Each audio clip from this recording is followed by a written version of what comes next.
Somos Damián Peñalver y José Prieto, alumnos del Grupo F de Deontología y Valores de la Igualdad en Psicología, asignatura impartida por Manuel Martí Vidal en la Universidad de Valencia, y este es nuestro etianálisis. Nuestro etianálisis estará basado en un dilema de un psicólogo de la intervención social. El psicólogo de la intervención social corresponde a un perfil profesional basado en la búsqueda de la mejora de la calidad de vida y bienestar de las personas, además de la reducción y prevención de situaciones de riesgo social.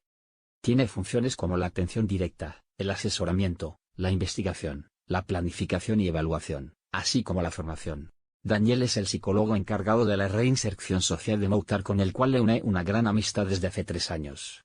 Mokhtar va a ser padre en breves, y desde los organismos sociales le han exigido que consiga trabajo para hacerse cargo de su hija. Mokhtar, inexperto en el ámbito laboral, sabe que si Daniel certifica que sí posee la experiencia tendrá muchas más facilidades. El joven le pide al psicólogo, invocando a la amistad que les une, que firme dicho documento. Daniel no sabe qué hacer, ya que supone mentir de forma tendenciosa.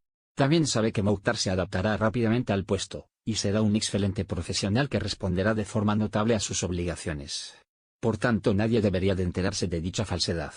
Daniel firma el documento finalmente. Al firmar el documento incumple el artículo 6 al no actuar con sinceridad, honestidad y responsabilidad. El artículo 32 por crearle falsas expectativas a Mokhtar, que cree que se lo firmará sin problemas al ser tan amigos.